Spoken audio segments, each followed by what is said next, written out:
Empiezo con mi informe anual A-H3C-49-19 sobre Colombia.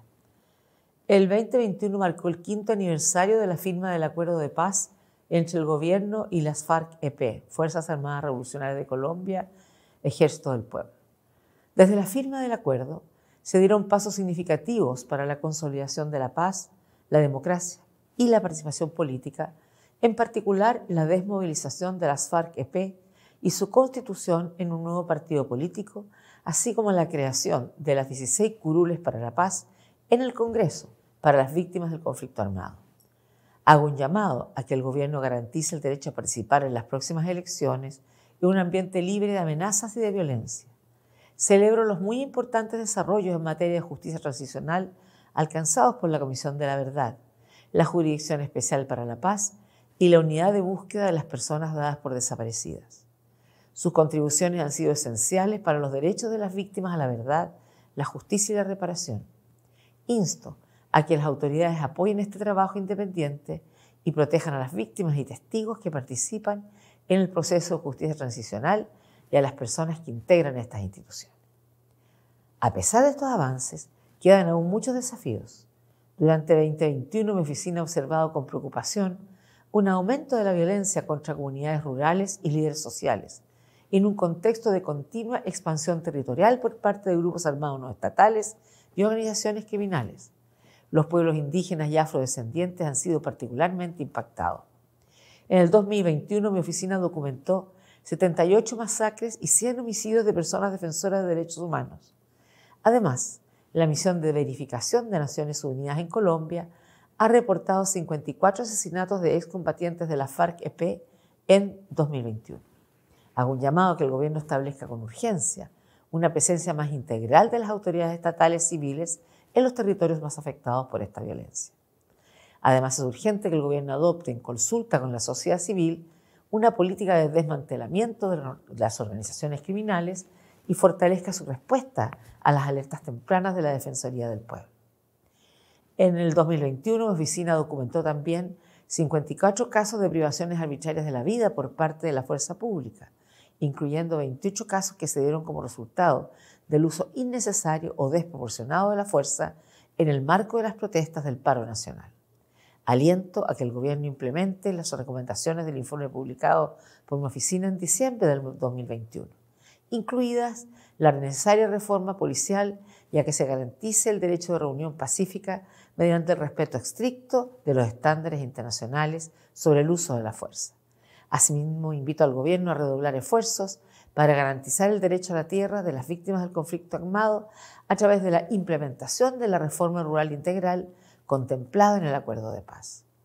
Mi oficina valora la cooperación continua con las autoridades y la sociedad civil colombianas y sigue a disposición para apoyar la implementación de las recomendaciones contenidas en mi informe. Paso ahora a mi informe sobre Guatemala, A-HRC-49-20. Guatemala sigue enfrentando serios desafíos en materia de derechos humanos. La pandemia del COVID-19 ha exacerbado las desigualdades y ha aumentado los niveles de pobreza en el país, en particular entre los pueblos indígenas, los afrodescendientes y las personas con empleos informales, una situación que requiere la atención urgente de las autoridades. A lo largo del 2021 continuaron los ataques y la persecución judicial en contra de operadores de la justicia por su legítima labor, incluso a través del uso frecuente de antejuicios.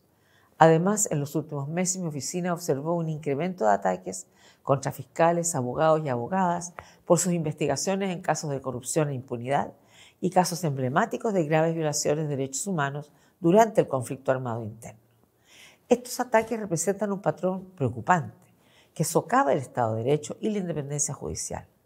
Pese a que en el 2021 se produjo la elección de las y los magistrados de la Corte de Constitucionalidad, sigo preocupada por la falta de avances en la elección de las jueces y jueces de la Corte Suprema y de las Cortes de Apelaciones, un proceso que ha sido retrasado por casi 3 años.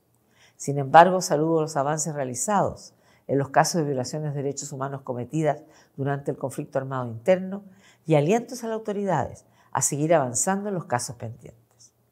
El espacio cívico continuó reduciéndose, y aumentaron los ataques y represalias en contra de personas defensoras de derechos humanos y periodistas.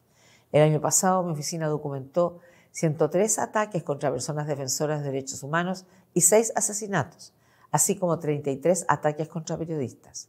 Es fundamental que las autoridades tomen medidas para reforzar la legislación y las políticas de protección de las personas defensoras de derechos humanos y periodistas. También estoy alarmada por el aumento de los índices de violencia contra las mujeres y las niñas en Guatemala en el año 2021. El Observatorio de las Mujeres del Ministerio Público registró 60.089 casos de violencia contra mujeres y 478 femicidios. Mi oficina tuvo conocimiento de al menos 29 personas LGTBI asesinadas. Estos altos niveles de violencia requieren que las autoridades tomen medidas inmediatas de prevención y protección. Por último, aliento al gobierno de Guatemala a seguir cooperando con todos los mecanismos de derechos humanos de Naciones Unidas y regionales. Mi oficina continuará dando apoyo y asistencia técnica al gobierno, a las instituciones del Estado y a diferentes actores para avanzar en la promoción y protección de los derechos humanos en el país. Señor Presidente, Excelencia, permítanme continuar con mi informe sobre Honduras, A-H3C-49-21. La situación de los derechos humanos en Honduras en el año 2021 estuvo marcada por el aumento de la pobreza, las desigualdades generalizadas, la impunidad y la corrupción, la discriminación constante y los altos niveles de violencia. Las elecciones pacíficas y con un alto nivel de participación, realizadas el 28 de noviembre, llevaron al poder a la primera mujer presidenta de Honduras. Sin embargo, la violencia preelectoral fue motivo de gran preocupación, con 69 incidentes registrados por mi oficina, incluidos 30 asesinatos. Subrayo la necesidad de garantizar la rendición de cuentas por las violaciones y los abusos de los derechos humanos. Me preocupa la instalación en enero de 2 juntas directivas en disputa por el control del Congreso Nacional, pero celebro el reciente diálogo entre las partes para resolver la situación. Hago un llamado a las autoridades para consolidar el Estado de Derecho y el fortalecimiento de las instituciones democráticas. Deploro las 318 muertes violentas de mujeres y las 28 muertes violentas de personas LGTBI registradas por mi oficina y pido que se lleve a cabo una investigación pronta y exhaustiva. También deploro los ataques y amenazas contra 302 personas defensoras de los derechos humanos y periodistas, 10 de los cuales fueron asesinados el año pasado. Si bien celebro el veredicto sobre el asesinato de la defensora de los derechos humanos Berta Cáceres, me preocupa la falta de independencia judicial y de acceso a la justicia de las víctimas en otros casos relacionados con los derechos humanos.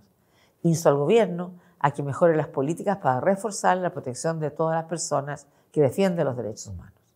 En todo el país, los altos índices de pobreza aumentaron aún más, del 64,7% en el año 2019 al 73,6% en el 2021. Al menos el 41% de los niños en edad escolar no accedieron a la educación formal y quedaron fuera del sistema educativo en el contexto de la pandemia del COVID-19, ya que carecen de acceso a Internet y a dispositivos electrónicos. La corrupción en Honduras también sigue siendo un grave problema estructural que socava el Estado de Derecho. Me preocupa especialmente la promulgación del Decreto 93/2021, que reformó varias leyes. Esto facilitó la excarcelación y la absolución de varios exfuncionarios que habían sido acusados y condenados por delitos relacionados con la corrupción y también restringió el espacio cívico. Por último, me alarma que los conflictos de tierra entre las empresas extractivas y las comunidades sigan provocando ataques contra personas del medio ambiente y de la tierra, así como desalojos forzosos. Insto encarecidamente al gobierno a construir un modelo económico equitativo y sostenible que garantice los derechos de las comunidades afectadas y contribuya a la calidad de vida de la población en general.